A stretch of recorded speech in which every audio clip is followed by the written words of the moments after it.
Hello नमस्कार दोस्तों, कैसे हैं आप सभी। तो स्वागत है एक बार फिर से एक और राजस्थान पुलिस का मॉडल पेपर आज हम कवर करेंगे। Most important 50 questions. तो पूरा वीडियो देखना है और जो भी आपका स्कोर रहता है कमेंट करके बताना है। टारगेट रखते हैं आज का 35 क्वेश्चंस। कितने आप जो भी आपका स्कोर होता है, जितने भी आप सही कर सकते हैं कमेंट करके बता देना। और इससे पहले भी 150 से ज़्यादा टेस्ट किए हैं सिर्फ राजस्थान पुलिस के, तो वो प्ले लिस्ट में है सारे के सारे। डेली आपको अगर टेस्ट लेने हैं तो इस बटन पे ओके कीजिए, सब्सक्राइब कर लीजिए और बेल आइकन पर ओके कर देना, ताकि नोटिफिकेशन आपको मिलता रहेगा। और रिवीजन करने के लिए अगर आपको पीडीएफ चाहिए तो आप टेलीग्राम चैनल से ले सकते हैं, जिसका नाम है प्रहलाद सारण सर के नाम से, या लिंक मिल जाएगा आपको वीडियो के डिस्क्रिप्शन में। और ये अपने इंस्टाग्राम का लिंक है, अगर आप लोग यूज़ करते हैं तो वहाँ पर भी ज्वाइन कर सकते हैं, ताकि नई नई अपडेट है वो आपको मिलती रहेगी। राइट, तो चलिए एक बार वीडियो को लाइक कर दीजिए और फिर शुरुआत करते हैं क्वेश्चन नंबर 1 की। पहला है कि ग्रीनविच रेखा से क्या तात्पर्य है, यानी कितने डिग्री रेखा थी ग्रीनविच रेखा, यानी 0 डिग्री देशांतर जो होता है, 0 डिग्री देशांतर, उसी को ग्रीनविच रेखा कहते हैं। तो राइट आंसर आपका 2 नंबर। ठीक है, तो हर पार्ट के क्वेश्चंस कवर करेंगे इसमें, तो स्कोर बता देना लास्ट में। अगला है कि सिकंदर ने भारत पर आक्रमण कब किया था। सिकंदर ने भारत पर आक्रमण 326 ईसा पूर्व में। ठीक है, चलिए तो राइट आंसर हो जाएगा 326 ईसा पूर्व में। चलिए 320 सी हो जाएगा इसका राइट आंसर, ईस्वी नहीं है, ईसा पूर्व। तो 3 नंबर आपका राइट आंसर। ठीक है, चलिए नेक्स्ट क्वेश्चन आपका है कि महात्मा गांधी को सबसे पहले राष्ट्रपिता किसने कहा था। महात्मा गांधी को राष्ट्रपिता कहा था सुभाष चंद्र बोस ने। सुभाष चंद्र बोस ने सबसे पहले राष्ट्रपिता, 2 नंबर आपका राइट आंसर। अगर कि वर्तमान में भारतीय संविधान में कुल कितनी अनुसूचियां हैं। संविधान में टोटल अनुसूचियाँ कितनी आती है, टोटल आती है 12। ठीक है, टोटल 12 अनुसूचियाँ हैं। मूल संविधान में 8 थी। अगला है कि सोने को घोला जा सकता है किसके साथ। सोने को घोला जा सकता है नाइट्रिक एसिड और हाइड्रोक्लोरिक एसिड के मिश्रण में। नाइट्रिक एसिड में और हाइड्रोक्लोरिक एसिड के मिश्रण में घोला जा सकता है। 4 आपका राइट आंसर। राष्ट्रीय प्रौद्योगिकी दिवस जो मनाए जाते हैं कब मनाते हैं। राष्ट्रीय प्रौद्योगिकी दिवस मनाया जाता है 11 मई को। 11 मई राइट आंसर आपका 4 नंबर। नेक्स्ट है कि इंद्रधनुष जो है उसमें कितने रंग होते हैं। बिल्कुल आसान सा है, 7 रंग होते हैं। 7 रंग होते हैं, 1 नंबर आपका राइट आंसर। चलिए अगला क्वेश्चन है कि भारत का सबसे छोटा केंद्र शासित क्षेत्र कौन सा है।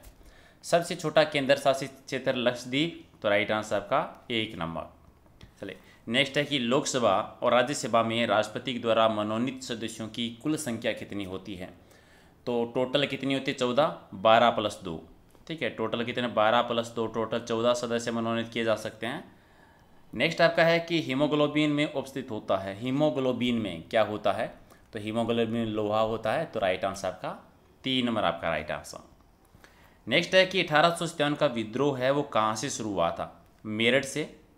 मेरठ से शुरू हुआ था। कब हुआ था, तिथि आप बता दो, जल्दी से बता दोगे आप। अगला एक वर्तमान में भारतीय नागरिकों को कितने मौलिक अधिकार दिए गए हैं। तो मौलिक अधिकार वर्तमान में 6 हैं, मूल संविधान में 7 है।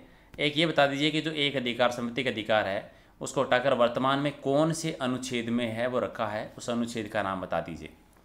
चलिए निम्नलिखित में से कौन सा पदार्थ मानव शरीर में इंजन का काम करता है। मानव शरीर में इंजन का काम करता है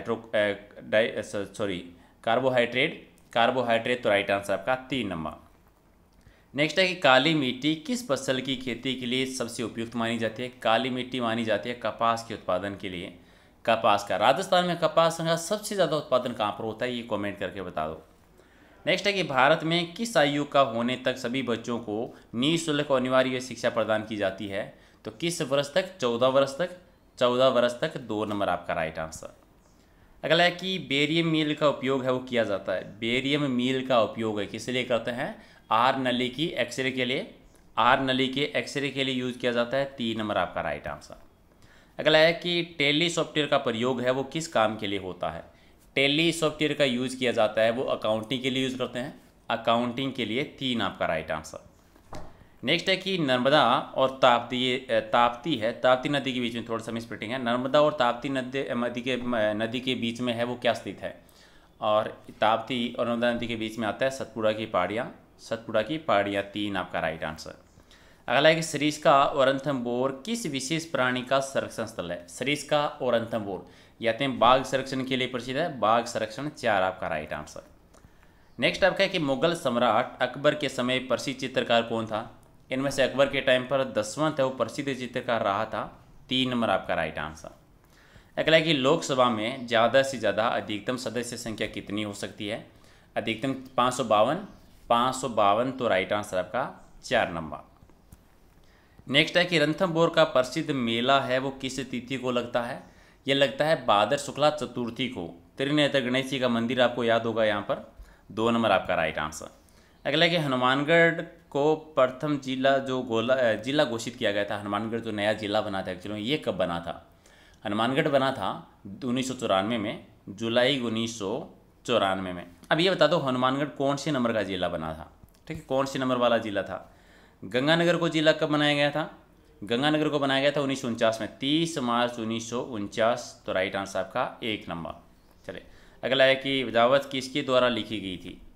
और इसकी रचना जो की थी वो की थी मलिक मोहम्मद जायसी ने, है। पद्मावत जो थी मलिक मोहम्मद जायसी के द्वारा लिखी गई थी। या फिर एक चीज़ कान से दे दो, ये मलिक मोहम्मद जायसी जो है वो किसके दरबारी कवि थे? ये कमेंट करके बता दो। चलिए मैग्सेसे पुरस्कार विजेता श्रीमती अरुणा रॉय की गतिविधियों का मुख्य केंद्र कौन सा रहा था? अरुणा रॉय जो थी ये रही थी नॉर्मली अजमेर से। तो 2 आपका राइट आंसर। अगला है कि गीदड़ नृत्य जो है वो किस क्षेत्र का प्रसिद्ध है? गीदड़ नृत्य, चंग नृत्य, डप नृत्य, कच्ची घोड़ी नृत्य, शेखावाटी के प्रसिद्ध हैं। 2 आपका राइट आंसर। राजस्थानी साहित्य में पवाड़ा का क्या मतलब होता है? पवाड़ा किसको कहते हैं? इसका मतलब वीरों की जो लोक कथाएं होती है, वीरों की लोक कथाएं। 2 आपका राइट आंसर। अगला है कि सांबर साल्ट लिमिटेड की स्थापना कब हुई थी? ये हुई थी 1964 में, 30 सितंबर 1964 को। 1 आपका राइट आंसर। चलिए अगला है कि कावोद झील है वो कहाँ पर आती है? कावोद झील आती है आपकी जैसलमेर में। जैसलमेर में तो राइट आंसर आपका 1 नंबर हो जाएगा सही आंसर। चलिए नेक्स्ट आपका है कि अंजना सुंदरी और मैना सुंदरी संगीत नाटक जो है वो किस लोक नाट्य में प्रदर्शित किए जाते हैं? अंजना सुंदरी और मैना सुंदरी, और ये गंधर्व नाट्य में, गंधर्व नाट्य से संबंधित है। तो 3 आपका राइट आंसर। अगला एक राजस्थान का पहला जो बोन बैंक स्थापित किया गया था ये कहाँ पर किया गया था? तो पहला बोन बैंक था कोटा में। कहाँ पर? कोटा में। तो राइट आंसर आपका 4 नंबर। नेक्स्ट आपका है कि पंजाबी भाषा अकादमी कहाँ पर खोली गई है? पंजाबी भाषा अकादमी ये गंगानगर में, ठीक है। नॉर्मली गंगानगर है, पंजाब की सीमा लगती है, पंजाबी बोली भी वहीं पर बोली जाती है। अगला है कि कौन सा किला जिसमें एक जैसे 9 महल बने हुए हैं? एक जैसे 9 महलों वाला किला भी कह देते हैं, और ये है नाहरगढ़। नाहरगढ़ तो राइट आंसर आपकी। यहाँ पर एक दे दो, नाहरगढ़ में जो नाहरगढ़ का जो मूल नाम है, वास्तविक नाम जो था वो नाम क्या था? और एक जैसे 9 महल किस शासक ने बनवाए थे? ये 2 क्वेश्चन का आंसर आप कमेंट करके बताएंगे। राजस्थान में भाट जाति का मुख्य कार्य बताना है। भाट जाति का मुख्य कार्य होता है अलग अलग परिवारों की वंशावली लिखने का, वंशावली लेखन का कार्य होता है। नेक्स्ट आपका है कि राजस्थान में कितनी लोकसभा सीटें हैं? बिल्कुल आसान सा, लोकसभा सीटें कितनी है राजस्थान में? तो लोकसभा की 25 सीटें आती है, 25 सीटें। तो राइट आंसर आपका 2 नंबर। नेक्स्ट है कि इनमें से किसका चित्रण है वो कपड़े पर नहीं किया जाता?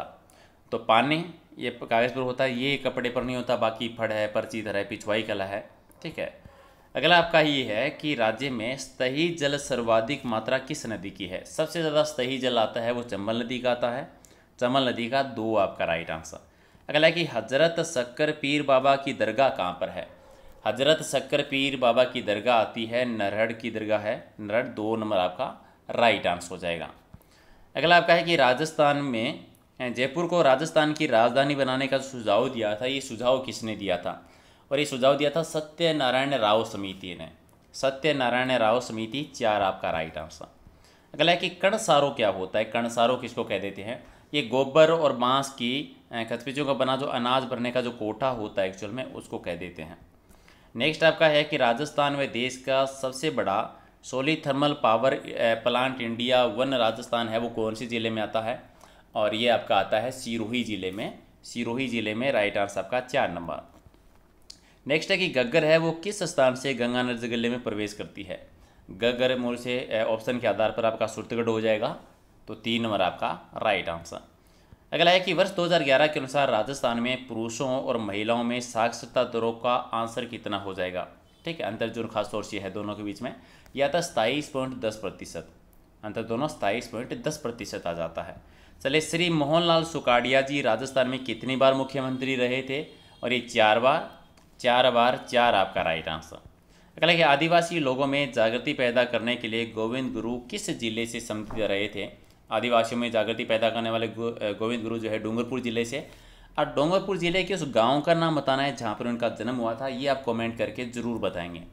अगला है कि प्रोफेसर एस डी सांकलिया जी के निर्देशन में किस सभ्यता स्थल का उत्खनन हुआ था। एस डी सांकलिया जी ने किया था आहड़ सभ्यता आती है उदयपुर में, 3 आपका राइट आंसर। अगला है कि राजस्थान में किस नदी के द्वारा अवनाली का अपर्दन सबसे ज़्यादा होता है। अवनाली का अपर्दन सबसे ज़्यादा होता है चंबल नदी का, चंबल नदी से 1 आपका राइट आंसर। 49 राज्य में यानी राजस्थान में राज्य में नॉर्मली दरबार में पंक्तिबद्ध बैठने के तरीके की जो रीति होती थी उसको क्या कहते थे। और एक पंक्ति में बैठने वाला कहलाता मिसल रीति कहते थे उसको, 3 आपका राइट आंसर। अगला है कि काशनादी औषधि के काढ़े को क्या कहा जाता है। काशनादी औषधि के काढ़े को कहते हैं नॉर्मली उकाली कह देते हैं, ठीक है, उकाली कह देते हैं। तो राइट आंसर आपका 4 नंबर। चलिए ये थे 50 क्वेश्चंस, कितने आपने सही किए कमेंट करके बता देना, जो भी आपका स्कोर रहा है 50 में से। और अगर आपको हमारी छोटी सी मेहनत पसंद आती है तो वीडियो को लाइक से ज़रूर कर देना। इंस्टाग्राम का लिंक है, ज्वाइन कर लीजिएगा, फेसबुक पेज का भी लिंक है, और PDF लेना चाहते हैं तो टेलीग्राम चैनल का भी लिंक है, ठीक है। तो 2 नई टेस्ट सीरीज और आ रही है हमारी, एक पटवारी की तुम्हारी चल रही है रीट की और दिल्ली पुलिस की, 2 टेस्ट सीरीज और डेली हम शुरू कर रहे हैं। तो कमेंट करके जरूर बताना आप लोग अगर आप दिल्ली पुलिस की तैयारी कर रहे हैं कितने बच्चे हैं, ताकि हम एक नई टेस्ट सीरीज है वो और शुरू कर सकें, राइट। चलिए मिलते हैं अगले वीडियो में, थैंक यू।